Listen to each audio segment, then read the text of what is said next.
The first consignment of sunflower oil delivered as a donation from the Russian Federation to the government of Sri Lanka has arrived in Sri Lanka. The shipment is part of a total donation of $2 million. Government has initiated combined mechanism to uplift the food security and nutrition level of the country among the people, because some of the people who were in the status of food secure became food insecure because of the economic recession prevailing in the country.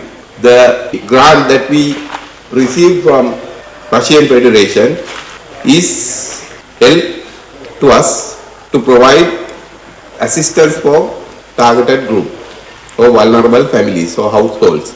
Country Director of the UN World Food Programme, Abdul Rahim Siddiqui, also expressed views at the event.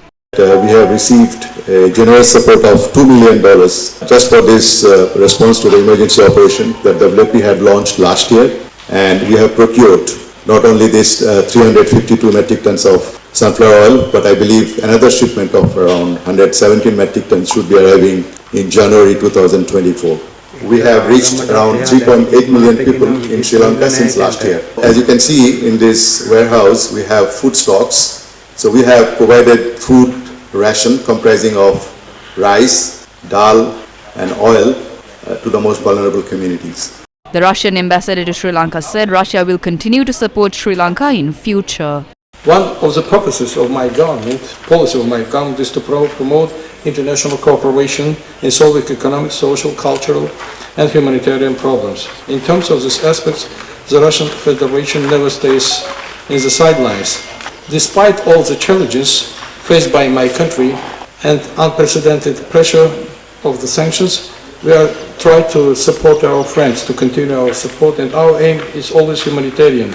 Our actions are based on the principles of respect of independence and non-interference into domestic affairs. We never impose any conditions on aid. We live in troubled times marked by disease, drought, climate change and geopolitical instability.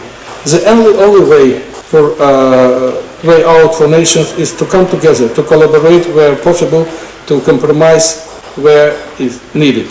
The sunflower oil will be distributed through the United Nations World Food Programme as part of its emergency operation to support those affected by the country's economic crisis.